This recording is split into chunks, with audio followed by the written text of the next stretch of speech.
pour certains de vos camarades. Voilà. Donc, j'ai lancé l'explorateur de fichiers. Je vais vous montrer ce que je souhaite que vous fassiez maintenant. Donc, je vais aller dans Dropbox. Comme d'habitude, vous allez dans LJB, mais moi je vais dans LJB élève. Et dans 2019-2020,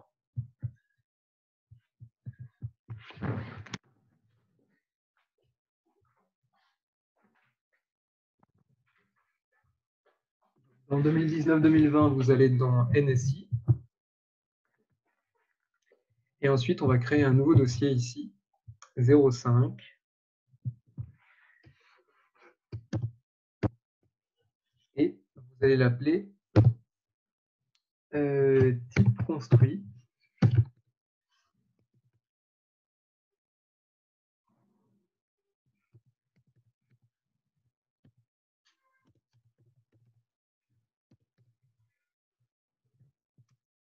Et à l'intérieur, donc de type construit, je vous le remontrerai après, vous allez créer un nouveau dossier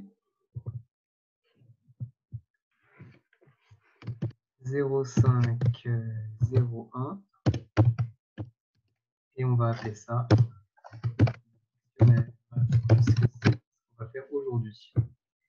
Donc ici, normalement, vous avez l'ensemble de l'arborescence. À la place de LJBLF, vous vous rappelez que vous avez LJB. Vous allez créer dans le dossier NSI, vous allez créer un dossier 05 type construit.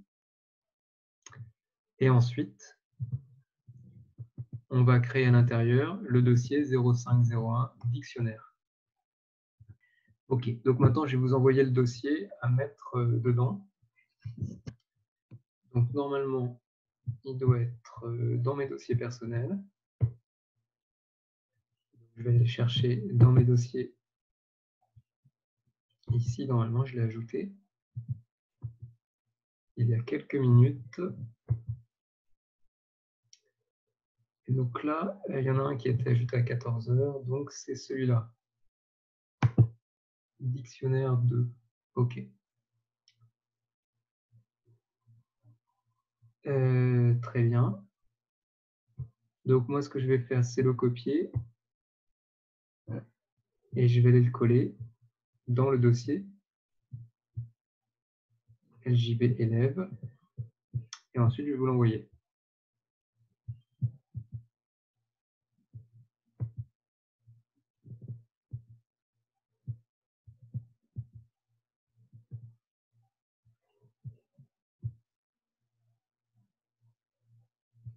Voilà, je vais simplement le renommer.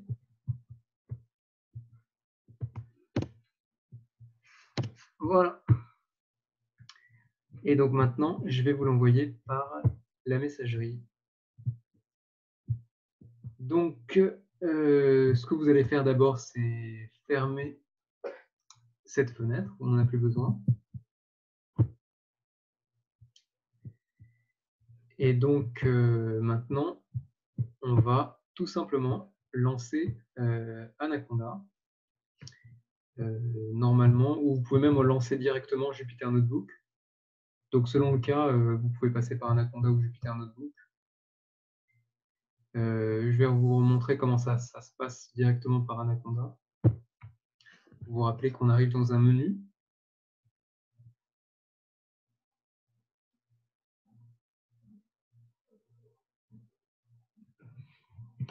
Donc, je vous fais la démonstration rapidement et après, je vous montrerai.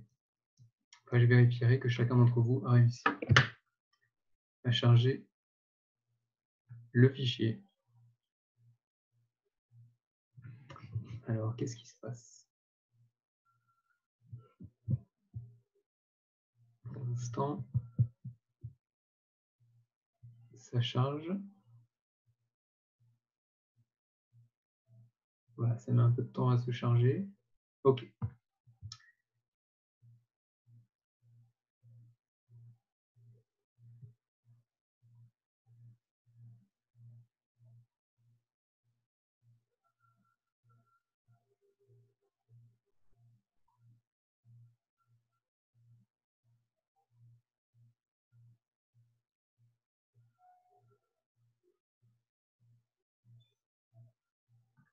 Alors, vous voyez que ce n'est pas forcément le meilleur choix, puisque Anaconda met énormément de temps à se charger. On aurait mieux fait de lancer directement Jupyter Notebook. Donc, ici, si vous ne l'avez pas, Jupyter Notebook, vous pouvez tout simplement le lancer ici avec le bouton Launch. Mais moi, je ne vais pas faire ça. Je vais fermer, Anaconda. Et je vais lancer directement Jupyter Notebook.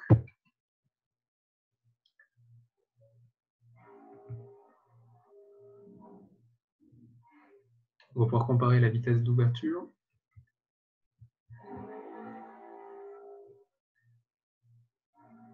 Voilà, et donc vous vous souvenez, lorsqu'on lance Jupyter Notebook, en fait, ça ouvre automatiquement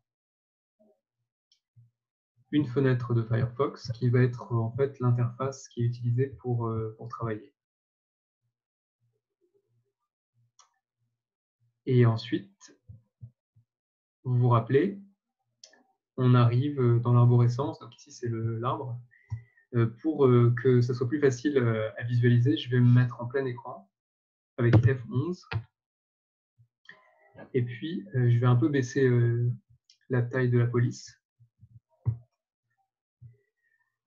Et puis ensuite, c'est facile. Il suffit que j'aille dans Box et que j'aille chercher donc dans LJB élève, pour vous, ça sera LJB. Moi, je vais dans LJB élève et je vais ouvrir le fichier que je viens de vous transmettre. Type construit, dictionnaire. Et puis, voilà, dictionnaire. Alors, c'était pas 06, c'était 05, mais c'est pas très grave. On pourra le modifier après. Voilà, j'ai cliqué une seule fois dessus. Et maintenant, ça va ouvrir le fichier Jupyter Notebook.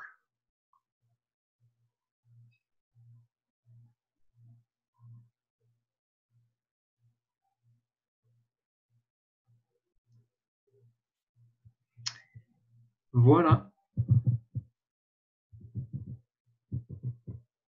Donc là, tout va bien. Je vous laisse le temps de l'ouvrir par vous-même. Donc, je vais me mettre en plein écran avec F11. Et ensuite, on va corriger la faute qui est là. Donc, je double-clique pour pouvoir modifier la cellule, qui est une cellule de texte ici. Et je vais rajouter un N à dictionnaire. Et ensuite, pour retrouver l'état de simple texte, je vais appuyer sur majuscule. Et pendant que je maintiens majuscule, j'appuie sur Entrée. Et vous voyez que le texte est redevenu un texte normal. Donc, je vous rappelle que dans Jupyter Notebook, vous avez deux types de cellules. Des cellules qui sont du simple texte, hein, comme le titre, par exemple, ici. Lorsqu'on clique dedans, on voit la syntaxe qui apparaît. Vous vous rappelez que le dièse, c'est pour faire un titre. Et je suis obligé après d'appuyer sur majuscule Entrée pour pouvoir le faire à nouveau apparaître sous forme de texte. OK. La deuxième chose qui est importante, ce sont les cellules de code dont vous avez un exemple ici.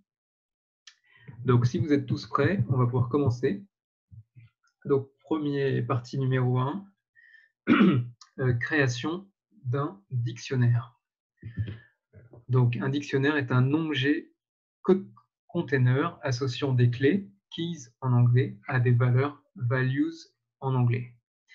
Par exemple, le dictionnaire SAC, ci-dessous, associe à chaque objet, donc ici l'objet, ça sera la clé, la masse, ici la valeur en kilogrammes. Donc vous voyez ici, vous avez le nom du dictionnaire, on met ensuite égal, et pour commencer, on met au début une accolade ouvrante et tout à la fin, une accolade fermante, et ensuite, on va grouper par deux, donc une clé, séparée par un point-virgule de sa valeur. Donc, par exemple, ici, on sait que la gourde fait 0,5 kg, c'est-à-dire 500 grammes. OK, donc ici, je vous ai détaillé chaque couple, donc clé et valeur, est appelé élément, item en anglais. Donc, le dictionnaire SAC contient 4 éléments. Vous avez ici le premier élément, deuxième élément, troisième élément et quatrième élément. Donc, 4 objets, et à chaque objet, on lui associe un poids. Alors, plutôt une masse. OK. Les éléments sont séparés les uns des autres par une virgule. Donc, vous voyez ici à chaque fois qu'on sépare les éléments tout simplement par des virgules. Comme vous avez 4 éléments ici, vous n'avez que 3 virgules pour les séparer.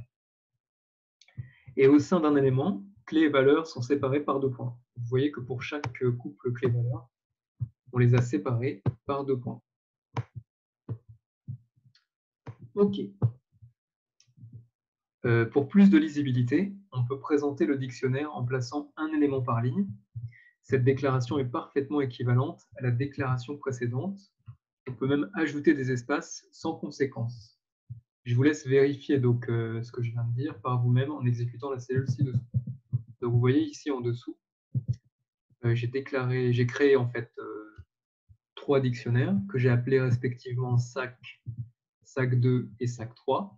Le premier dictionnaire, il ressemble exactement, enfin il est exactement identique à celui qui était présenté au-dessus. Tout a été mis en ligne.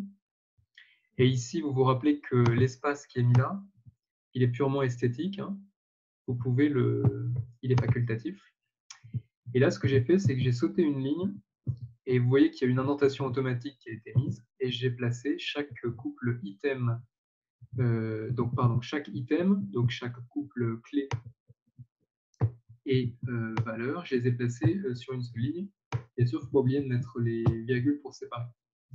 Ici, je me suis même amusé à mettre des espaces pour pouvoir aligner toutes les valeurs pour que la lecture du dictionnaire soit plus facile à lire. Donc maintenant, vous vous rappelez que pour exécuter, il suffit d'avoir cliqué n'importe où dans la cellule. Vous maintenez le bouton majuscule appuyé et vous appuyez sur la touche Entrée.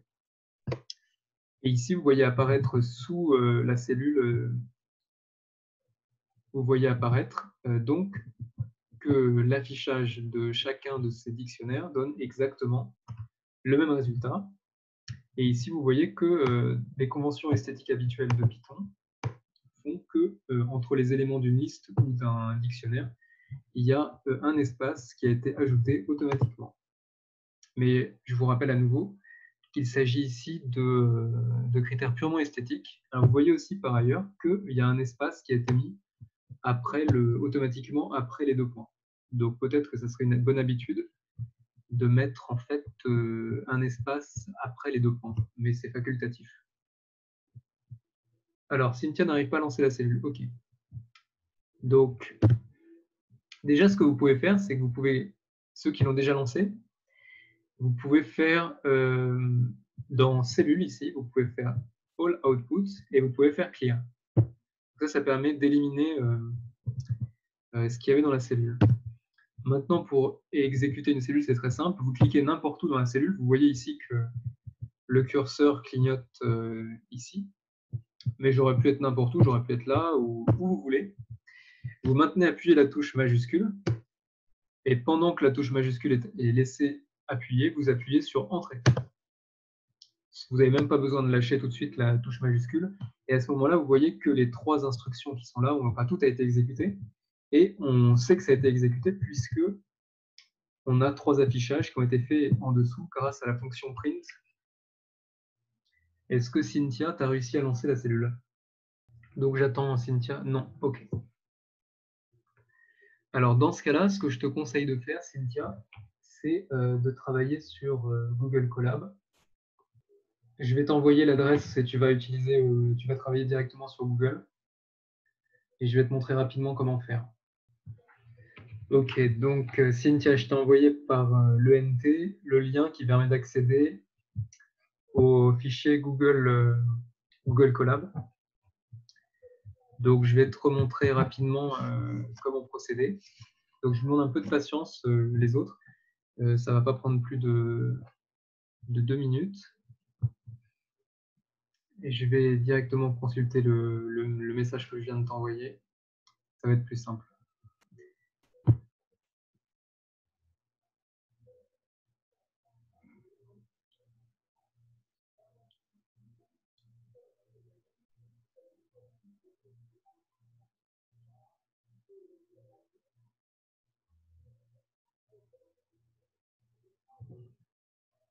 Alors, la messagerie.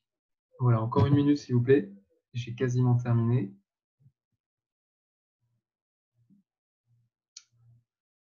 Donc, je viens de t'envoyer un message avec le lien Google Colab.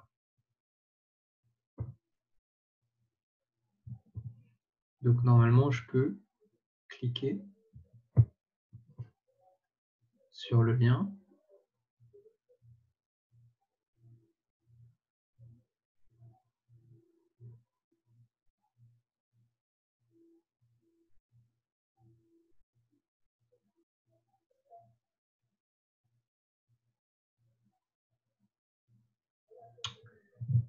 Donc, normalement, donc là, je vais me connecter avec un autre compte pour que tu comprennes bien.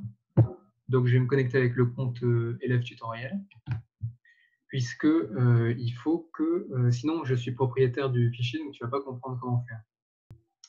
Donc, ah voilà, ici, il y a marqué consultation. Donc ça veut dire en fait que tu ne peux pas le modifier.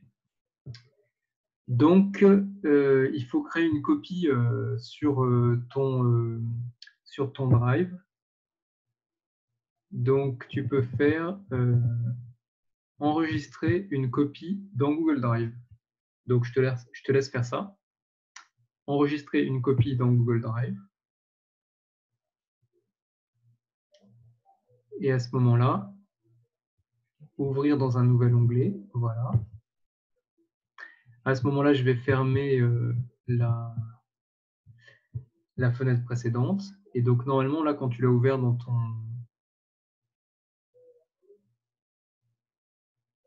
Quand tu as ouvert une copie,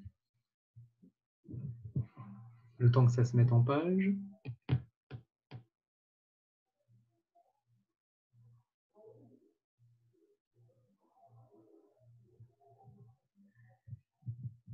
À ce moment-là, on voit ici que c'est en mode modification.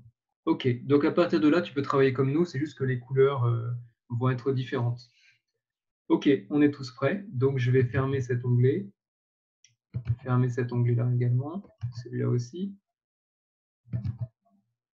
Et on va retourner donc au fichier.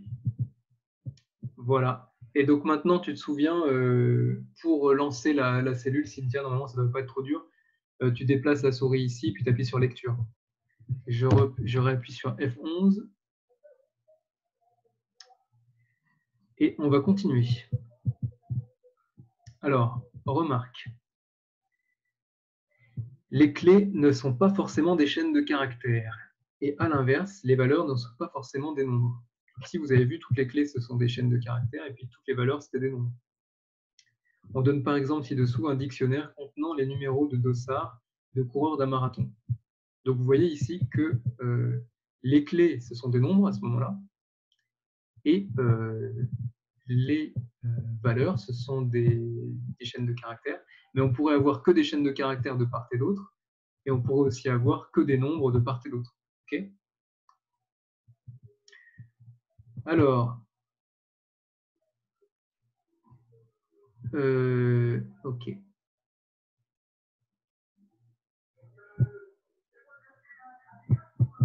Alors, par contre, ok. Alors, remarque. On donne par exemple ci-dessous un dictionnaire contenant les numéros de dossard de cours d'un marathon. Et ici, vous avez une nouvelle commande. Vous voyez que j'ai mis le nom du dictionnaire. Et après, entre crochets, j'ai mis donc un numéro. Vous pouvez valider. On va voir ce que fait cette commande. Voilà, coureur 125.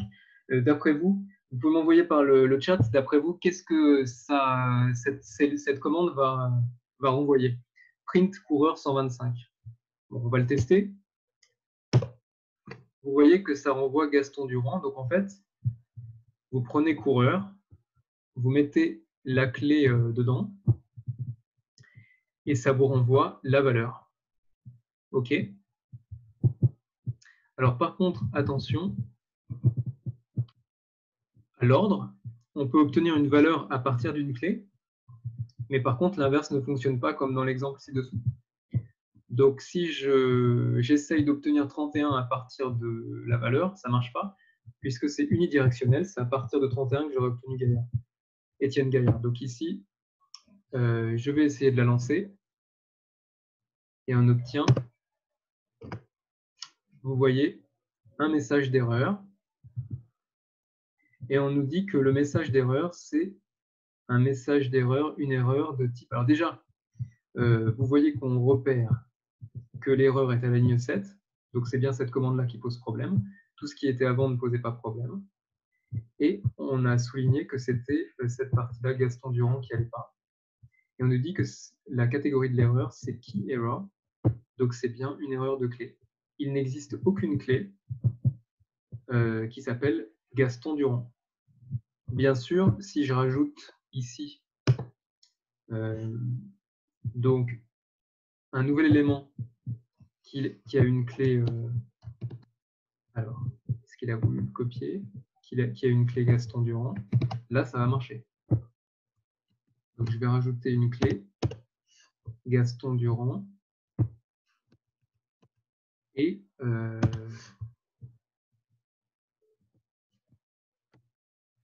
donc si je mets par exemple 125 ici, bien sûr, comme maintenant il y a une clé qui s'appelle Gaston Durand, normalement ça devrait fonctionner. Donc je lance, et ici vous voyez qu'on obtient bien 125. Je vais le mettre en commentaire, puisque le but c'était quand même de voir apparaître le problème de l'ordre. Vous pouvez toujours appuyer sur CTRL-S pour enregistrer. On passe maintenant à initialiser un dictionnaire vide.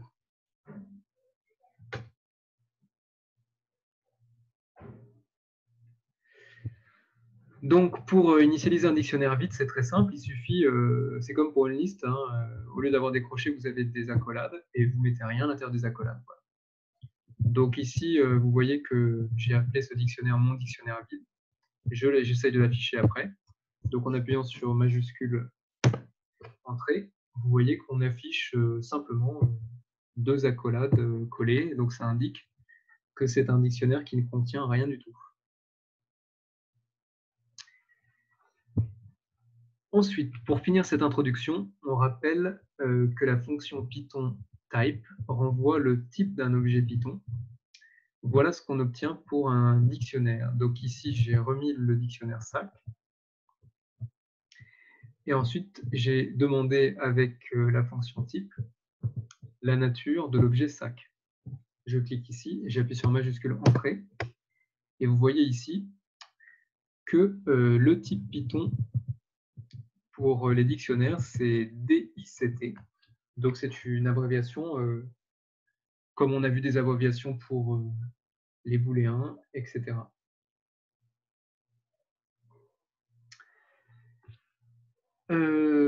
Voilà. Et donc, en conséquence, une autre façon d'initialiser un dictionnaire vide est d'utiliser la commande ci-dessous. Donc, vous voyez, au lieu d'utiliser les accolades collées, j'ai utilisé la fonction DICT qui permet d'initialiser un dictionnaire vide. Vous voyez que quand je clique ici et que j'appuie sur Entrée, à nouveau, on obtient, pardon, à nouveau, on obtient deux accolades collées. Voilà. Donc pour l'instant, rien de compliqué. Je vous laisse tester chaque cellule. Qu'est-ce que ça veut dire DICT? Ça veut dire simplement que SAC est un objet du type dictionnaire. Vous vous rappelez, hein, si par exemple je rajoute ici, je demande le type d'un booléen. Donc attention, en Python, vous vous rappelez, contrairement à JavaScript, c'est avec une majuscule. D'ailleurs, vous voyez que le mot clé a été reconnu puisque ça a été mis en gras. Si j'enlève la majuscule et que je le mets avec un petit t, vous voyez que c'est considéré comme une variable habituelle, donc ce n'est pas un mot-clé, donc ça ne correspond pas. Ici, vous allez voir, ça va nous renvoyer booléen. Vous voyez? Alors, bien sûr, il aurait fallu que je fasse print pour les avoir tous les deux, puisque sinon, il n'envoie que le dernier.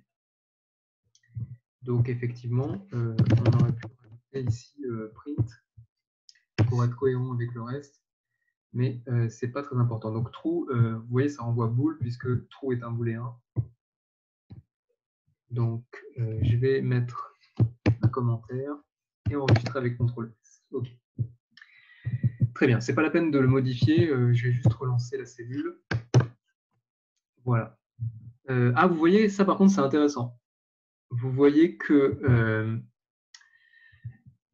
lorsque j'utilise print, ça c'est très intéressant. Si j'utilise print et que je demande le type de sac, il m'affiche tout ça. Alors que si je demande juste... Donc en fait, la fonction print, elle fait des affichages, elle est paramétrée pour faire un affichage très particulier. Si je tape que type de sac, type de sac, à ce moment-là, il n'y a pas d'affichage, c'est juste cette commande, on va savoir ce qu'elle renvoie. Et donc si je le relance, vous voyez qu'à ce moment-là, la seule chose qui est renvoyée par la fonction type, c'est dict. Mais si on le fait passer dans print, à ce moment-là, il y a tout un affichage avec des balises, avec des signes inférieurs et supérieurs, et également le mot classe qui apparaît. OK ? Donc ça, c'est intéressant, on reverra, ça aura une importance plus tard, on le reverra plus tard. OK, très bien. Donc ce qui est important pour moi, c'est que vous voyez qu'on peut très bien utiliser soit les doubles accolades simples pour initialiser un dictionnaire vide, mais vous pouvez aussi utiliser le nom du type, et ensuite avec des accolades vides. Et si vous faites ça, ça permet d'initialiser un objet du type qui a été précisé ici en fait. Donc la fonction dict permet de créer un nouvel objet dictionnaire, mais vide.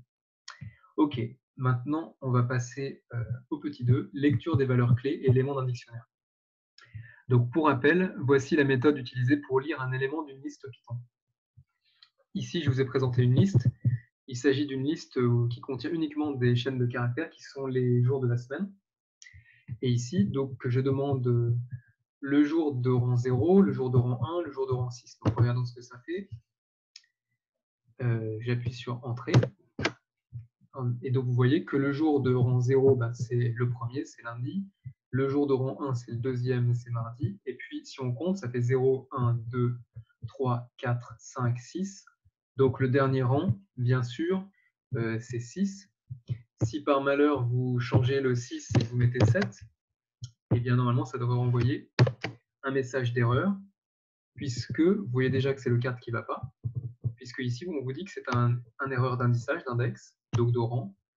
Et ici, ils vous disent out of range, ça veut dire hors de la plage des indices, puisque les indices ou les rangs vont de 0 jusqu'à 6. Donc là, je vais remettre 6 et je vais vous laisser tester par vous-même que ça fonctionne bien. Alors, très bien. Donc, on continue.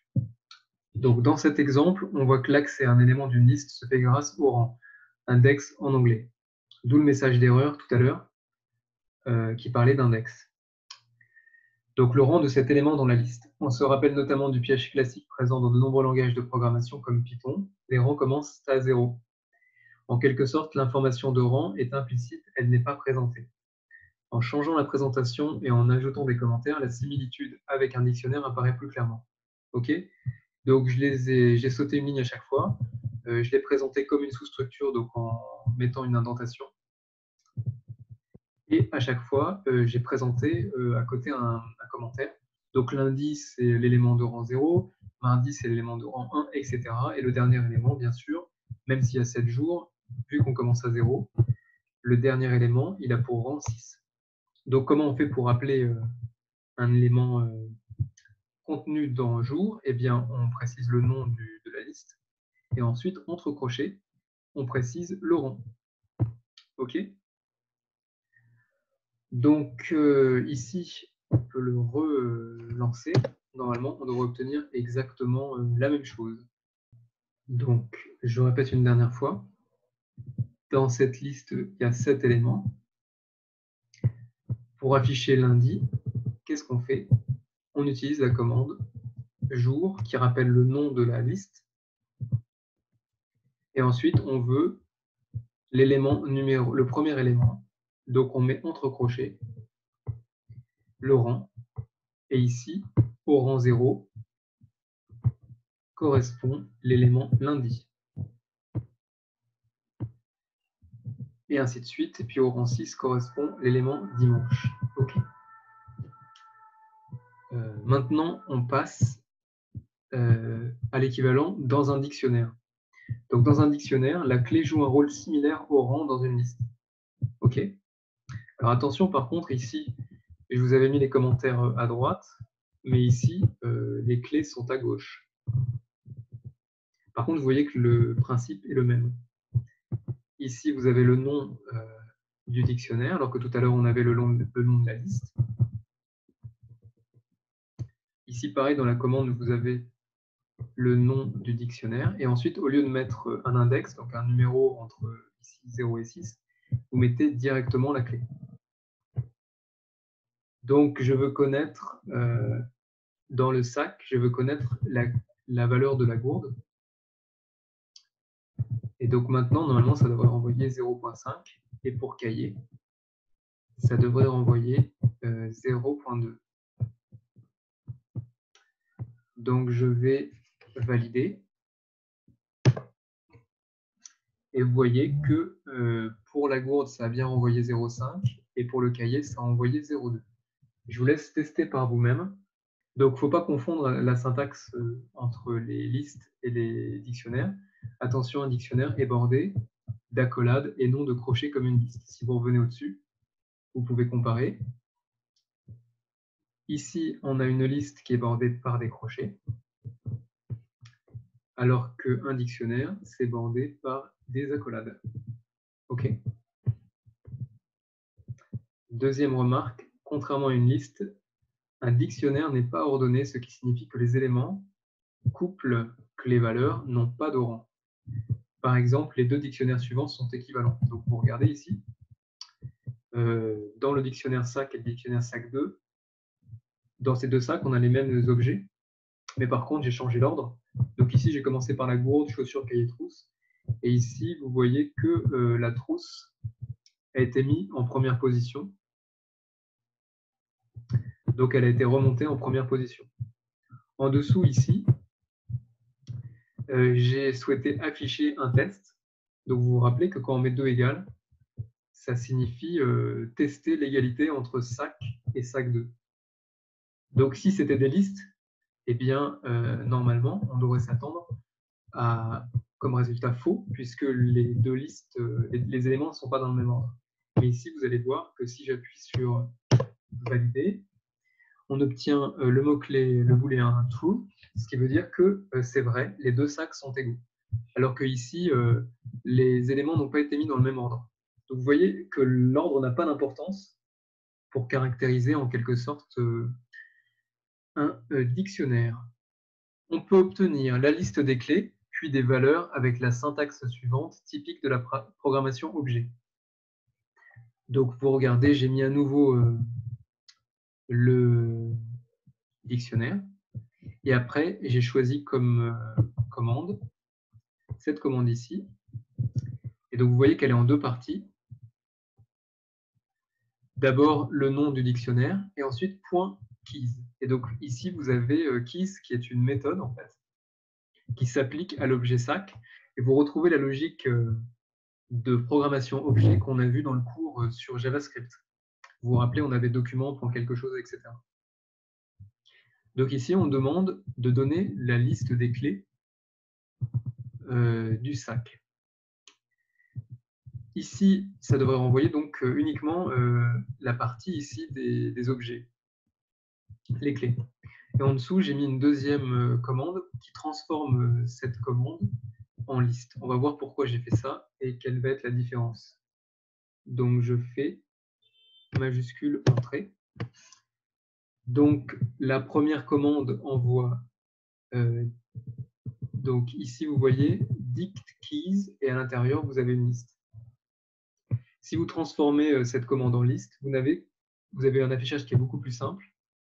Il s'agit simplement d'une liste qui contient les clés, et ça sera utile par la suite. Donc, en fait, j'ai combiné la fonction list, je lui ai appliqué, en fait, je lui ai donné comme argument donc cette commande-là qui donne ça, en fait. Donc, ça permet de transformer cet objet qui est complexe. En quelque sorte, ça permet d'extraire la liste de cet objet qui est complexe. D'où l'intérêt d'utiliser donc combiner la fonction list avec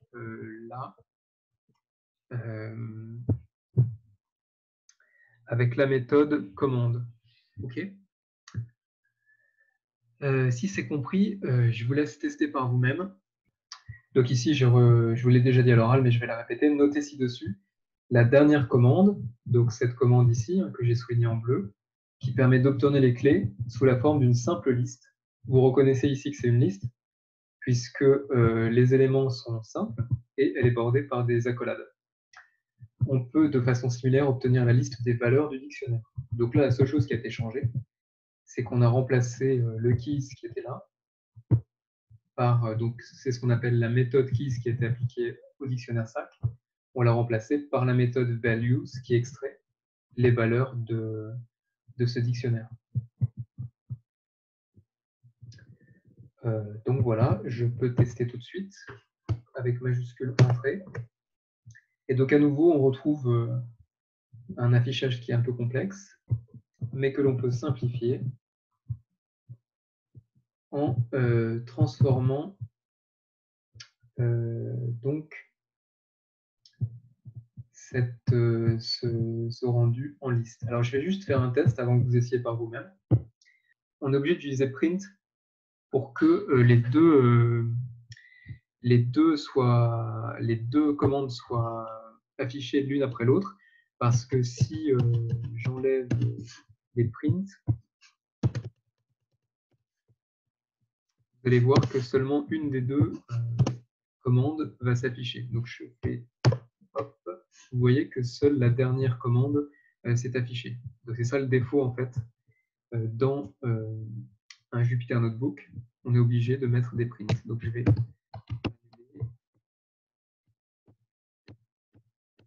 voilà. Donc là, pour l'instant, j'ai rien changé par rapport à la cellule initiale. Pour finir, donc on a obtenu les clés, les valeurs, et vous vous rappelez que quand on obtient les deux en même temps, ça s'appelle un élément. Donc et pour finir, on peut obtenir de manière similaire la liste des éléments, donc item en anglais, d'un dictionnaire, c'est-à-dire la liste des couples clés-valeurs. Donc là, j'ai exactement utilisé la même syntaxe, sauf que j'utilise cette fois-ci la méthode items qui va être appliquée à l'objet dictionnaire SAC. Donc regardons tout de suite ce que ça fait. Vous voyez, c'est assez difficile à lire, mais à nouveau, on retrouve cette différence de syntaxe avec le DICT underscore items qui est ajouté. Donc, ce qui est important ici, c'est de voir que on a obtenu la liste des couples. Et donc, regardez, ici, je surligne les virgules qui séparent les éléments. OK. Donc, il y en a 3. Et chaque élément, en fait, est un couple. Donc, on appelle ça un tuple. On verra... donc, c'est la dernière façon les derniers types construits. Ce tuple, vous voyez qu'il est constitué par des parenthèses, et on verra ce que ça veut dire dans l'un des cours suivants. Donc ici, il y a 4 éléments, et chaque élément est un couple qui est constitué de la clé et de sa valeur. Mais ici, sous forme d'une liste. Voilà. Donc ça, cette dernière fonction, je ne suis pas sûr qu'on en ait beaucoup l'utilité pour l'instant, mais c'était pour terminer et vous montrer les 3 choses importantes. Donc, clé, valeur et, pour finir, éléments. Donc, keys, values et items. Donc, dernière partie, qu'on n'aura pas forcément le temps de finir, mais on aura le temps de finir plus tard, c'est pas très grave. Hein. Modification d'un dictionnaire. Alors, première chose, très simple, modification d'une valeur existante. On donne ci-dessous les notes obtenues par un élève au premier trimestre de première en maths. On voit que l'élève a eu un accident au dernier devoir. Effectivement, vous voyez, donc c'est bien une liste, avec vous avez des crochets. Et ici, donc vous avez, il y a eu 12,5 au premier devoir, ensuite il y a eu 14, et puis au dernier devoir, il a eu 6 sur 20, donc effectivement, il s'est planté au dernier devoir.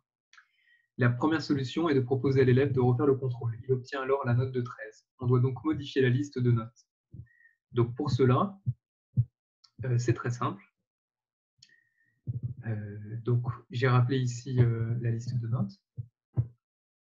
Ensuite, vous avez des affichages, peu importe. Et regardez ici, je dis que note 2 est égale à 13. Alors pourquoi 2? Parce que vous vous rappelez que 12.5 c'est le rang 0, 14 c'est le rang 1 et 6 c'est le rang 2. Donc attention, même si vous avez 3 éléments, le dernier rang c'est 2 puisque c'est rang 0, rang 1 et rang 2. Donc je dis l'élément de note de rang 2, tu vas le changer et tu vas, donc là je parle à l'ordinateur bien sûr, et tu vas le faire passer à 13. Et donc normalement, le 6 qui est ici, il devrait prendre la valeur 13. Donc on va faire un test tout de suite. Donc vous voyez ici, j'ai mis un affichage pour que ce soit plus facile à lire, liste des notes avant modification. On retrouve la liste de départ. Et ensuite, liste des notes après modification. On voit bien que note 2, donc cet élément ici, 6, a été remplacé par 13. Donc maintenant, passons à la suite. La même logique est applicable au dictionnaire. Dans le sac précédent, la gourde était... Oula, il y a une faute de frappe. La gourde...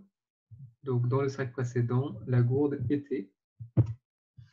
Donc j'ai double-cliqué pour pouvoir modifier et j'appuie sur majuscule Entrée pour la remettre en mode texte.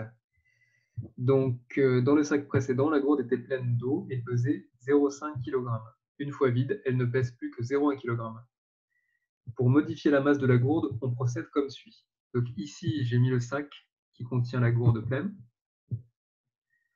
On retrouve gourde à 0,5. Et donc nous, on veut modifier cette valeur. Donc ici, c'est très simple. Au lieu d'utiliser l'indice pour pouvoir modifier un élément dans une liste, et ben à la place, je vais utiliser la clé. Donc je dis, dans le sac, modifie la clé correspondant, dans le sac, modifie la valeur correspondant à la clé gourde. Cette valeur, donc la valeur de la clé gourde, tu vas la changer et donc on va la mettre à 0,1. Donc maintenant, normalement, si je demande l'affichage, on devrait avoir objet du sac avant d'avoir vu le contenu de la gourde. Donc ici, le dictionnaire est affiché. On voit que la gourde est à 0,5. Objet du sac après avoir vu le contenu de la gourde. Ah, il y a un L qui a été oublié. Bon. Décidément. OK. Donc je vais enregistrer et relancer. OK. Donc, vous voyez que la valeur de la gourde est passée à 0,1. Donc je répète, ce qu'on a simplement fait, c'est qu'on a donné le nom du dictionnaire et on a dit, on a indiqué la clé de l'élément dont on souhaitait changer la valeur. Et pour finir, on a indiqué la valeur de remplacement. Voilà. Donc maintenant, on peut continuer. Donc, on peut passer au point 3.2. Cette fois-ci, on ne veut pas modifier quelque chose qui existe déjà, mais donc une valeur qui est d'un élément qui existe déjà, mais on veut carrément ajouter dans un dictionnaire un nouvel élément, c'est-à-dire un couple clé-valeur.